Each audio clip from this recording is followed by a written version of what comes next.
오늘 말씀은 부활과 재창조. 우리가 잘 아는 내용이고 사실이지만은 주님께서 제 자신과 여러분에게 분명히 주시는 그 메시지가 있습니다. 율법을 하나를 범하면은 율법 하나만 불순종하는 것이 아니라 10가지를 다 범하고 있는 것입니다. 왜 그렇습니까? 모든 것이 하나에서 하나에서 나왔습니다. 율법은 하나님의 품성입니다. 또 아버지의 품성이고 예수 그리스도의 품성인데, 품성에 흠집이 있으면은 그 율법 10개가 다 문제가 되는 것입니다. 그래서 우리가 말씀 하나를 올바로 믿지 못하면은 그 말씀을 통해서 우리가 다 멸망을 당하게 되는 겁니다. 우리가 그 사두개인들은 부활을 믿지 않았습니다. 그리고 또 유대인들은, 이스라엘 교회는 인성을 오신 예수님을 하나님의 아들로 메시아로 믿지 않았습니다. 그러면 뭐가 다릅니까? 부활을 믿지 않는 사두개인과 예수님을 메시아로 받아들이지 않는 것, 결국은 뭐냐면은 사두개인도 메시아를 받아들이지 않는 결과가 되었고, 또 유대인들은 부활을 믿었지만 메시아를 거절한 것은 예수님의 부활을 믿지 않은 똑같은 결과를 낳았습니다. 그러면 이것은 오늘 우리 시대에 무엇을 의미하고 있는지 우리가 정확하게 파악하고, 특별히 예수님께서 오늘 우리에게 어떤 메시지를 주고자 하는 것을 우리가 알아야 된다는 얘기입니다. 고린도전서 15장 12, 17절 보면은 그리스도께서 죽은 자 가운데서 다시 살아나셨다 전파되었거늘 너희 중에서 어떤 사람들은 어찌하여 죽은 자 가운데서 부활이 없다 하느냐. 그리스도께서 다시 살아나신 일이 없으면 너희의 믿음도 헛되고 너희가 여전히 죄 가운데 있을 것이요. 여기 계신 나 자신은 예수님이 부활을 안 믿는 사람이 없습니다. 다 예수님이 부활을 믿고 있습니다. 그러면 부활을 믿고 있는데 왜 부활을 믿지 않고 있는 사람들이 있습니다. 사도 바울이 하신 말씀이 있죠. 예수님의 부활했다고 전파하는데 어째 너희 가운데 부활이 없다 하느냐 했습니다. 그래서 부활을 믿지 않고 부활이 없으면은 우리가 믿는 모든 믿음이 여전히 헛되고 죄 가운데 살아가고 있다는 겁니다. 누가복음 23장 40, 43절 보면 이르시되 예수여 당신이 나라에 임하실 때 나를 기억하소서. 지금 여러분이 이 예배에 집중하면은 무엇을 우리에게 주고자 하는 것인지 그 의미가 여러분 마음에 다다를 것입니다. 지금 거의 모든 기독교인들이 거의 부활을 믿으면서 부활을 안 믿는 현실 속에 살아가고 있습니다. 여러분, 개신교들은 영원 불멸을 믿고 있죠. 이걸 온 기독교인들이 거의 이 사실을 실제로 받아들이고 있습니다. 그러면 개신교에서 부활을 안 믿습니까? 부활절이 있지 않습니까? 부활절에 뭐 이상한 짓들을 하는데 부활절을 믿을 필요가 없잖아요. 그 부활절을 믿으면서 왜 영원 불멸을 믿는 겁니까? 사실은 영원 불멸을 받아들이면 부활을 예수님 부활을 안 믿는 겁니다. 부활할 필요가 없지, 그치? 네? 앞뒤가 안 맞어. 근데 이게 개신교 교회 그 자체의 문제가 아니라 오늘날 부활을 믿는 우리들의 그 모습이라는 얘기입니다. 그러면 우리는 또 부활절 안 지키잖아. 그럼 부활절 지켜야 돼요? 왜 우리의 모습이냐 하면은 제가 얘기했잖아요. 10계명 중에 한 계명을 거역하면 10계명을 다 범하는 결과라고. 그러면 예수님의 부활을 믿는 사람들은 무엇을 또 믿어야 돼요? 뭘 믿어야 됩니까? 그분이 우리 죄를 대속하시고 제물로 드리시고 모든 죄를 정복하시고 모든 죄를 이기셨으면은 그분이 다시 살아나서 우리도 뭐 하겠다고 약속해 주셨어요. 예수님처럼 모든 죄를 이기고 승리하겠다는 보장의 약속을 주셨는데 우리가 그걸 믿음으로 받아들입니까? 안 받아들입니까? 안 받아들이잖아요. 예수님의 부활은 믿고 있지만은 그러나 왜 예수님이 부활하셨는지 그 의미를 우리가 받아들이지 않고 있다는 얘기예요.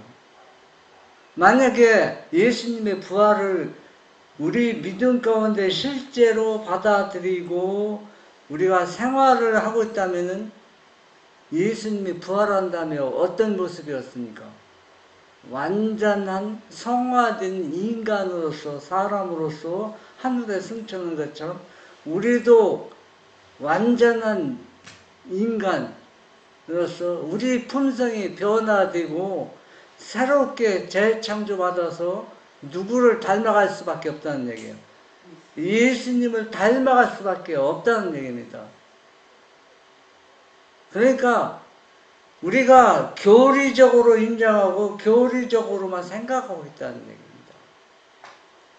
그래서 이 개신교들은 누가 보면 23장 43절 보면서 11시 일꾼이라고 우리가 이제 표현하는데 한 강도가 죽어가면서 자신의 믿음을 메시아를 받아들이고 고백한 그 내용을 우리가 지금 보고 있습니다.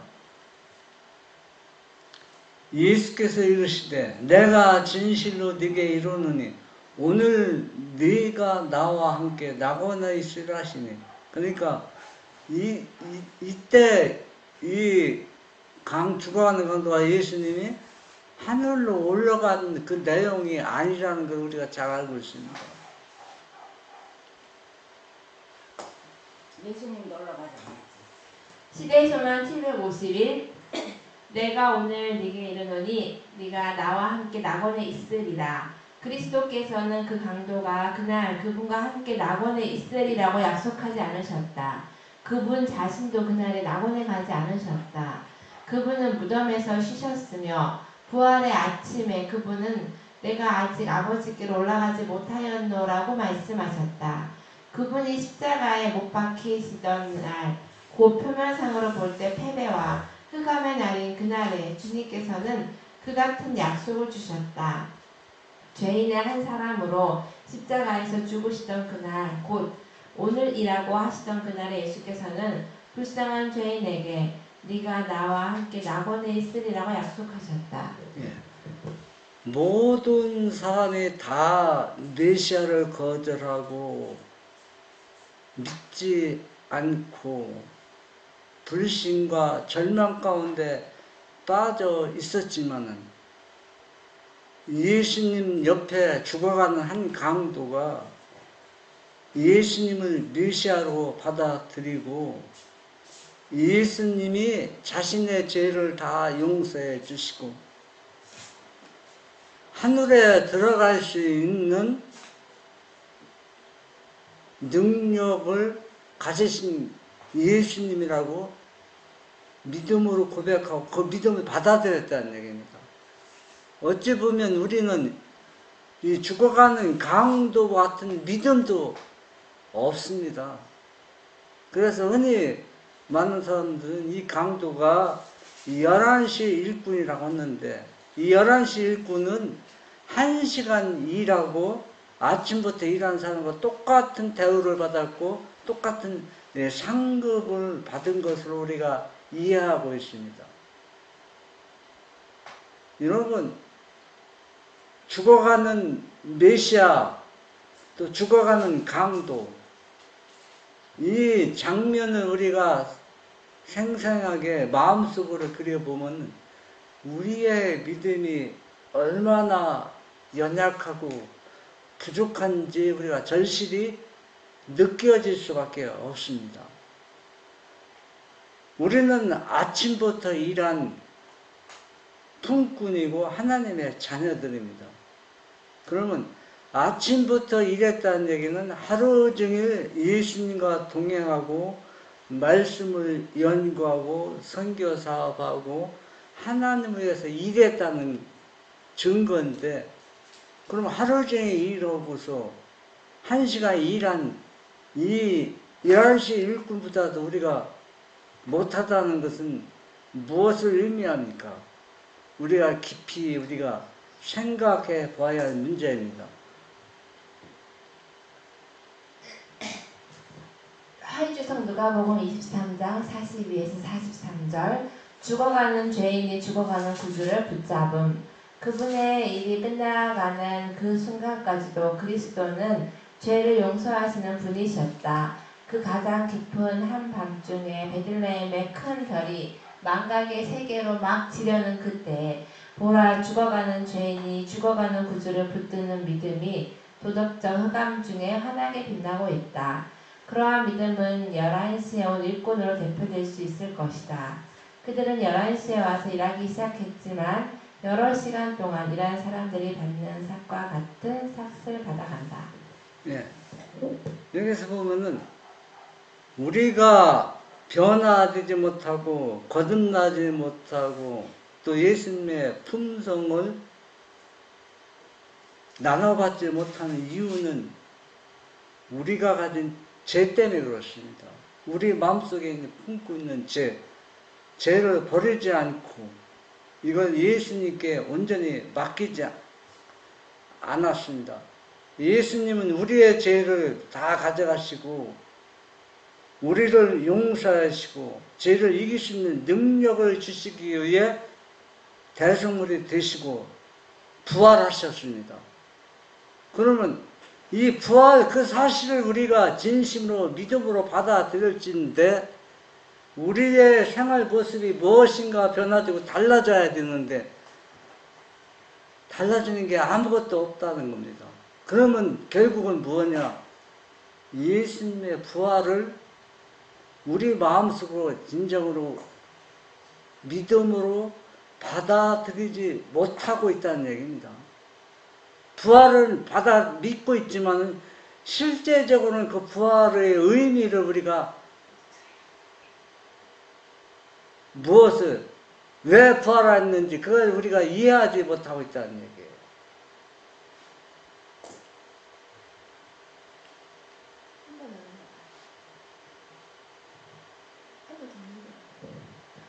그 강도는 회개와 통회와 믿음으로 구하였다. 그는 마치 그가 원하기만 하면 예수께서 그를 구원하실 수 있다는 것을 완전히 깨달은 사람같이 열렬하게 간구하였다. 그리고 그의 음성에는 희망과 고뇌가 함께 섞여 있었으니 이는 그가 예수께서 그를 구원해 주시지 않으면 그는 영원히 잃어버림을 당하리라는 것을 깊이 깨닫고 있었기 때문이었다. 그는 의지 없이 죽어가는 몸과 영혼을 예수 그리스도께 내어 던졌다. 여러분, 이 죽어가는 강도는 진정한 회개와 통회와 믿음을 가지고 있습니다. 예수님께서 내가 그분께 간구하면 분명히 내 죄를 회개하고 나를 죄에서 구원해 주실 것을 믿음을 가지고 예수님께 통회하고 있습니다.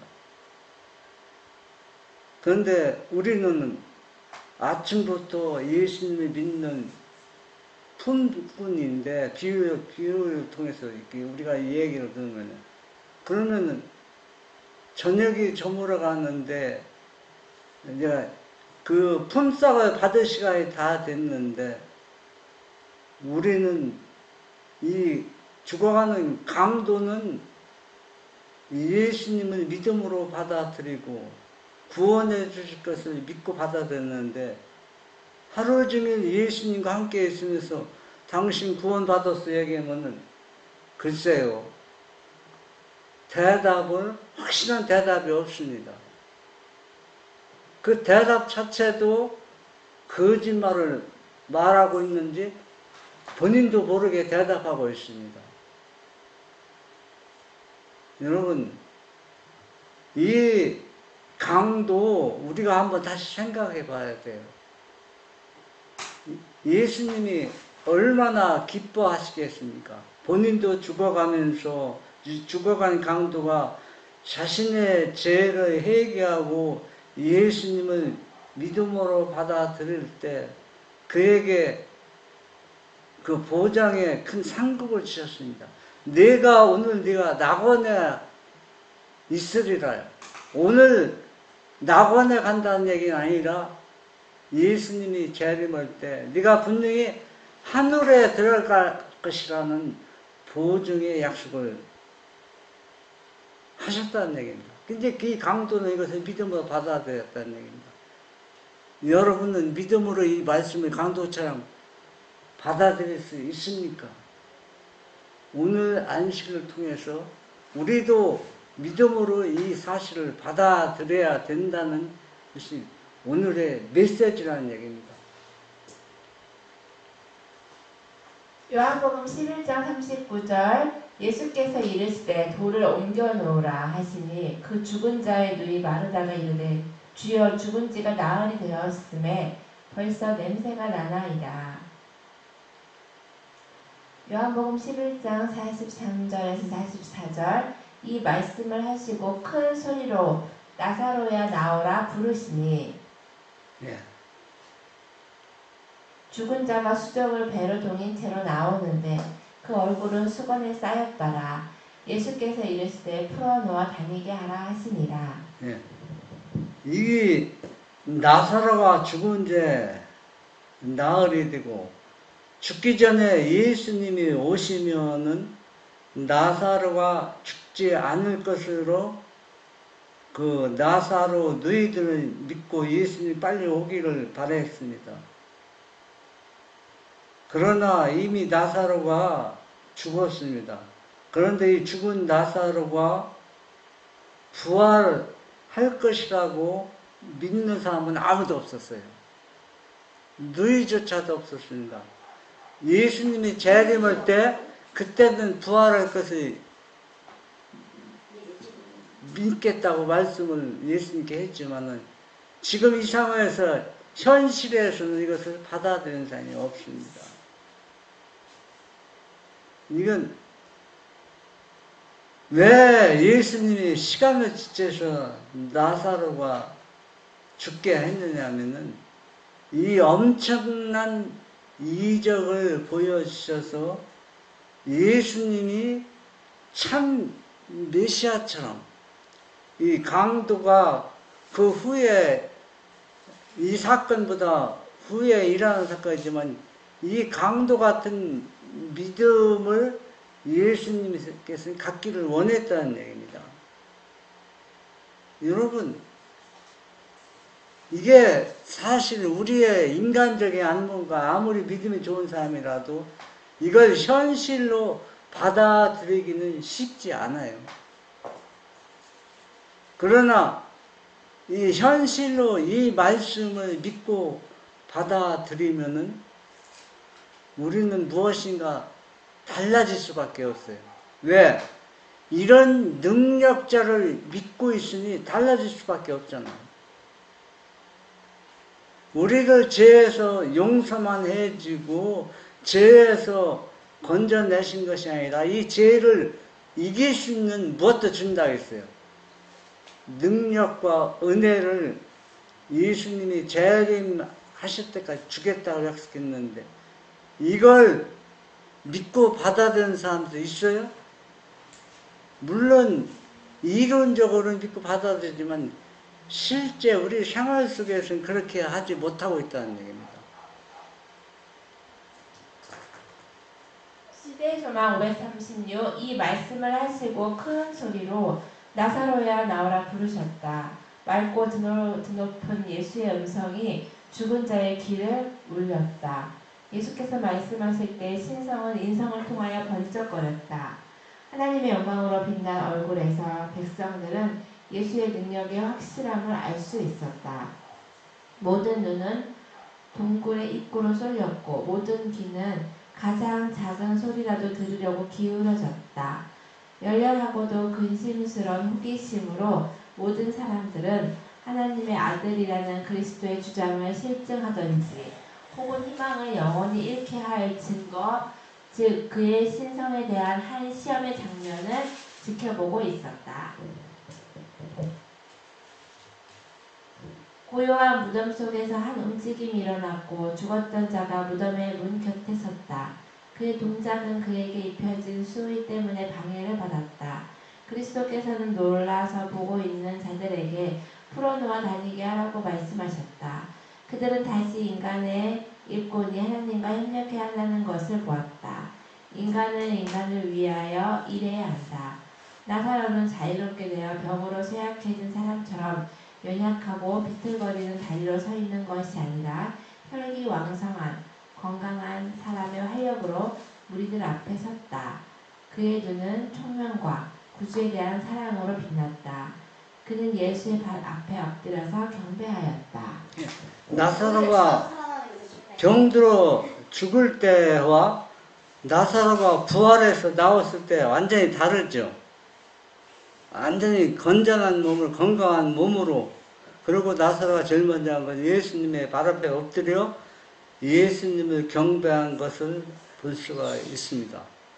이런 놀라운 엄청난 현실 속에서 자기 눈으로 직접 보고도 예수님을 믿는 사람들이 많지 않았다는 겁니다. 물론 나사로 사건을 통해서 예수님을 하나님의 아들로 믿고 받아들이는 사람도 많이 있지만은, 그러나 거절한 사람도 꽤 많이 있었다는 얘기입니다. 꽤가 아니고 대부분인 것 같은데요? 여러분 같으면 어떻습니까? 여러분이 직접 이런 현장에 있어서 예수님이 죽은 나사로를 살리는 모습을 보았다면은 여러분의 믿음의 생활은 달라졌을까요? 다 그렇게 얘기했죠. 내가 만약에 그 당시 있었다면 나는 분명히 달라졌을 것이라. 물론 그 말을 뭐 불신하는 건 아니지만은, 그러나 우리가 좀 깊이 생각해 볼 문제입니다. 요한복음 5장 28에서 29절 이를 놀랍게 여기지 말라. 무덤 속에 있는 자가 다 그의 음성을 들을 때가 오나니 선한 일을 행한 자는 생명의 부활로 악한 일을 행한 자는 심판의 부활로 나오리라. 여러분, 부활은 분명히 있습니다. 그래서 이 부활을 통해서 심판을 받습니다. 악한 자의 부활과 선한 자의 부활은 완전히 다릅니다. 각각 선을 행한 자는 생명의 부활로, 악을 행한 자는 심판의 부활로 나오는데, 그러나 우리는 무엇을 생각해야 되냐면 예수님이 부활한 목적과 의미가 무엇인지, 예수님이 부활한 것은 우리를 죄에서 완전히 건져내시고 생명의 부활을 통해서 우리를 믿음으로 예수님이 그 하신 일을 확정지키기 위해서입니다. 우리가 예수님의 부활을 진정으로 믿을진데 내 죄도 예수님이 다 가져가지고 우리는 예수님이 부활한 것처럼 우리가 새 생명으로 다시 재창조받는 겁니다. 나사로가 병들었을 때는 몸이 신체가 연약했지만은 죽고 부활했을 때는 완전히 건강미가 넘치는 모습으로 다시 태어난 것처럼 새 사람이 되었습니다. 그래서 나사로가 제일 먼저 한 것은 누구한테 경배했다 했어요?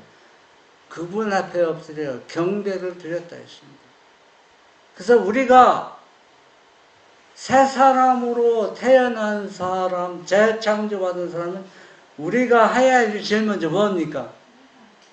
그분 앞에 경배하는 겁니다.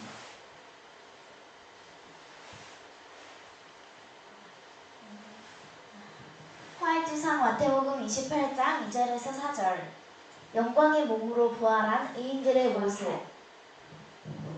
하나님의 아들이 부활하신 이 장면 가운데에는 그리스도께서 구름을 타고 재림하실 때 의인들이 영광스러운 몸으로 부활할 모습이 생생하게 나타나 있다. 그때의 죽은 자들이 무덤 속에서 그의 음성을 듣고 살아서 나올 것이며 그때에는 땅은 물론 하늘도 진동할 것이다. 그리스도께서 부활하실 때에는 무덤이 몇 개만 열렸지만 주의 재림 때에는 아들로부터 마지막 성도에 이르기까지 모든 귀한 주검들이 영광스러운 불멸의 생명으로 깨어 일어날 것이다. 그럼 아들로부터는 여러분, 제가 한 가지 좀 여러분께 좀 질문을 드리고자 합니다. 예수님이 부활하는 거 분명히 믿죠? 네. 당연히 믿으면 만약에 우리가 그리스도 안에서 잠자면은 우리가 잠잘 때 불확실한 믿음 가운데 잠을 잡니까? 완전히 변화된 의인으로서 잠잡니까? 불확실한 게 아니라 잠잘 때는 잠이 모르고 일어날 때 의인으로 변한 거죠. 우리는 성경 말씀 보면은 우리가 믿음 안에서 잠자는 사람은 완전한 의인 상태에서 본인은 모르지만은 완전히 하나님의 인을 받은 상태에서 우리가 시로 들어가는 겁니다. 땅속에 들어가는 겁니다. 안 그렇습니까? 불확실한 가운데 있으면 우리가 의인이 부활할 때 부활하지 못하죠. 그러면 예수님이 부활했다는 얘기는 어떤 모습? 완전히 성화된 모습으로 의인들이 부활할 것을 예수님 부활을 상징해주고 그 메시지를 주고 있다는 얘기예요. 죽을 때 네?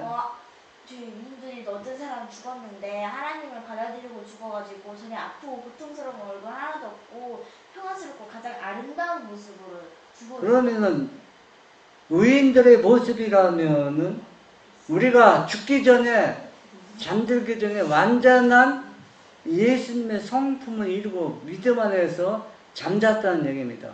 이 얘기는 무엇을 얘기냐면 예수님이 부활했다는 얘기는 그러면 의인들이 믿음 안에서 잠잘 때 죽는 순간에 품성이 성화된 겁니까? 계속 성화의 과정을 거쳐 성화된 겁니까? 성화의 과정에 거쳐서 죽는 순간에 성화된 건 아닙니다. 이미 믿음으로 준비해서 환난과 핍박을 견디고 믿음 안에서 잠든 영혼들입니다.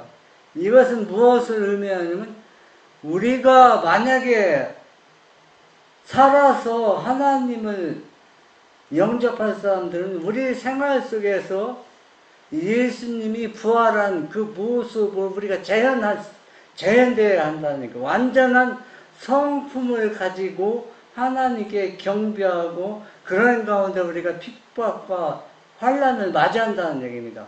불안전 가운데서 우리가 핍박과 환난을 맞이하는 게 아니라는 얘기입니다.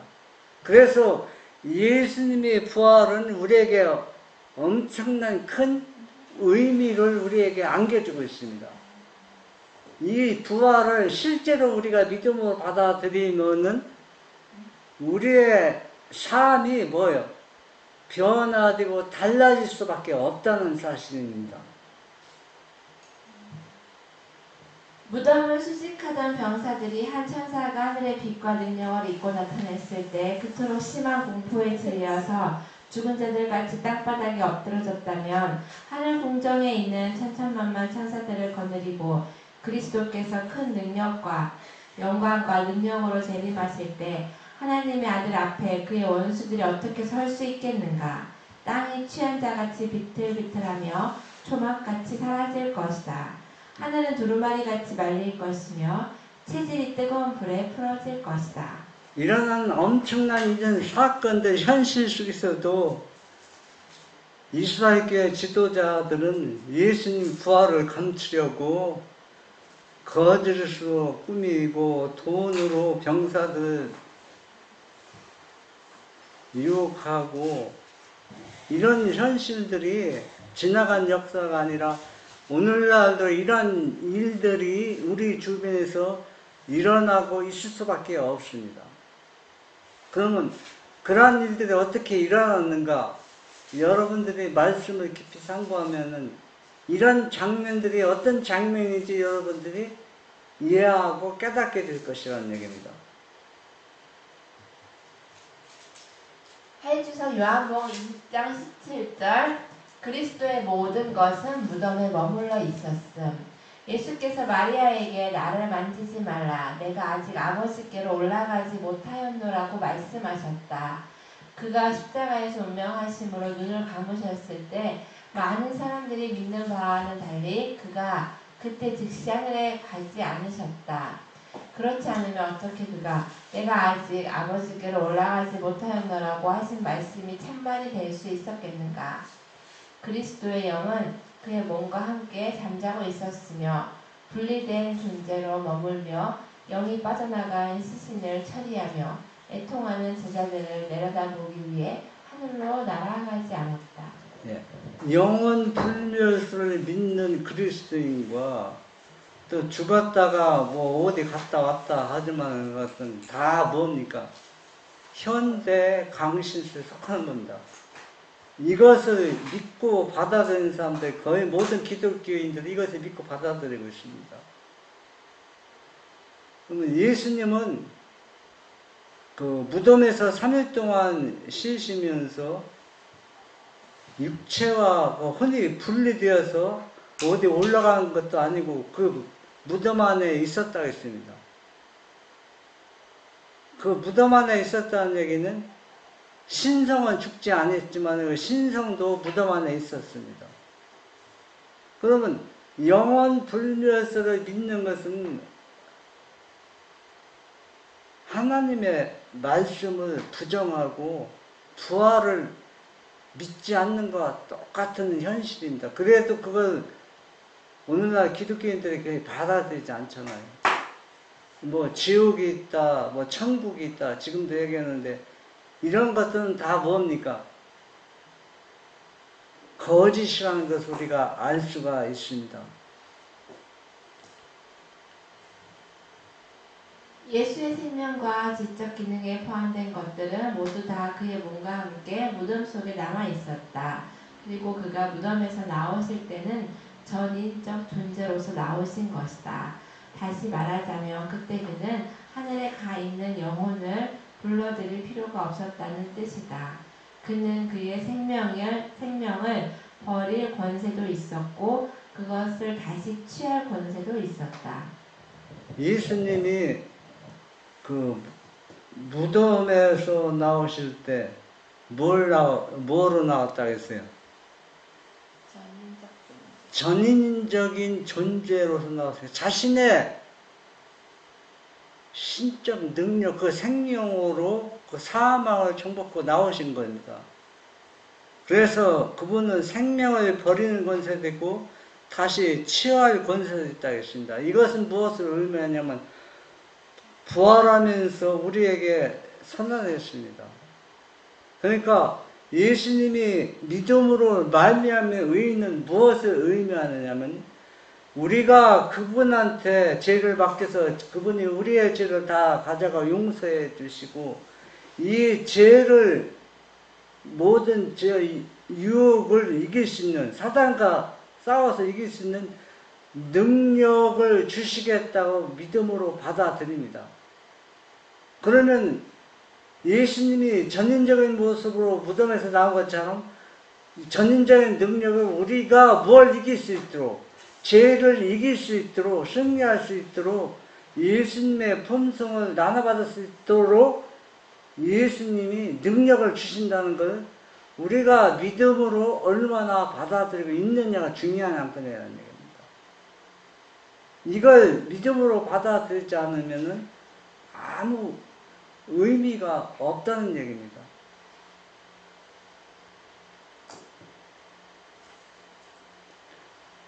고린도후서 5장 10절 그런즉 누구든지 그리스도 안에 있으면 새로운 피조물이라 이전 것은 지나갔으니 보라 새 것이 되었도다.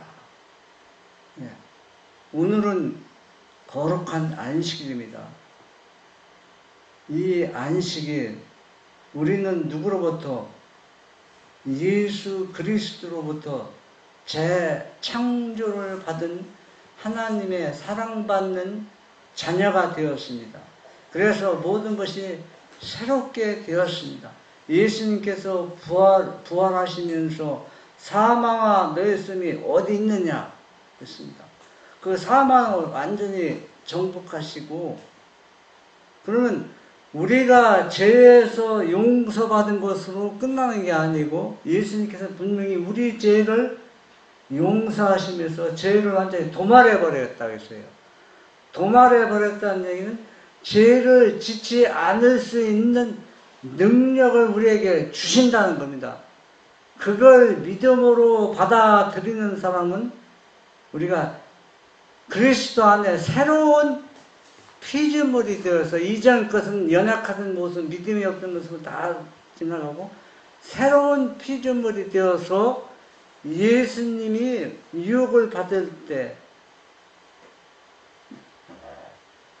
신적인 능력으로 부활한 후에는 그 신적인 능력이 되었습니다. 그래서 이긴 것처럼 그것을 우리에게 주시겠다고 약속해 주셔서 너희는 새로운 피조물이 되었다고 사도 바울이 말씀해 주셨습니다. 여러분은 이 말씀을 얼마나 믿음으로 받아들이는지 모르겠지만 그러나 우리는 사도 바울처럼 고린도후서 5장 17절 믿음으로 받아들여서 새로운 피조물이 되어서 이제는 우리가 마음껏 그분 앞에 엎드려 경배와 찬양을 드리는 진실한 하나님의 자녀가 되시길 바랍니다.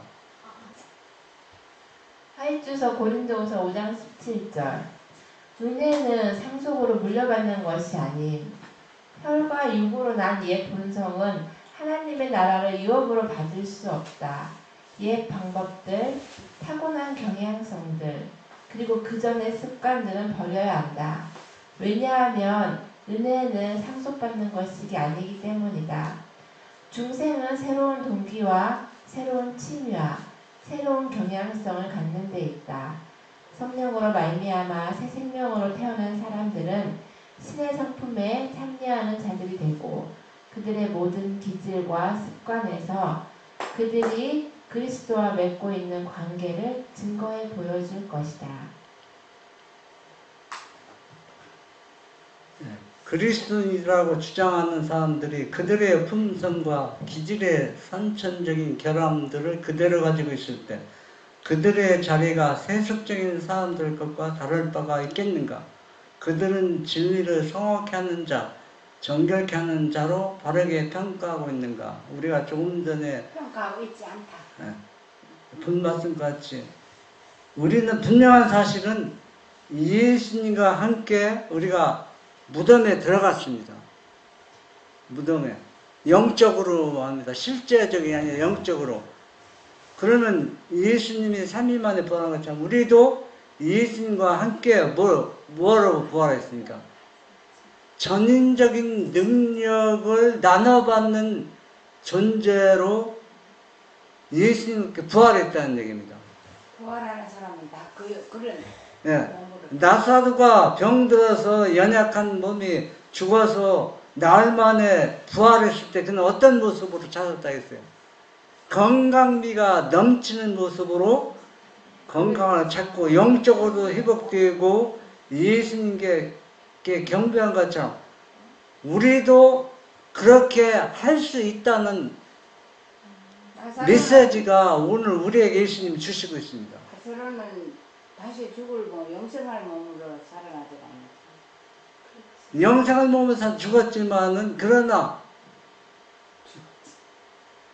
육적, 신적, 영적으로도 나사로가 어떻게 돼요? 죽기 전보다 누구의 사랑을 알았어요?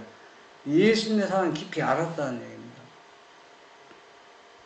그러니까 우리가 그분과 장사 지내고 부활하면은 우리가 모습이 뭐 할 수밖에 없어요. 달라질 수밖에 없고 예수님을 닮아갈 수밖에 없는 현실이라는 것을 우리가 믿음으로 받아들이는 것이 예수님이 오늘 우리에게 주신 메시지라는 얘기입니다. 그래서 진정 우리가 예수님의 부활을 믿고 예수님을 닮아가는 진실한 하나님의 자녀가 될 수 있다는 보증의 약속을 오늘 예수님께서 우리에게 주시고 있습니다.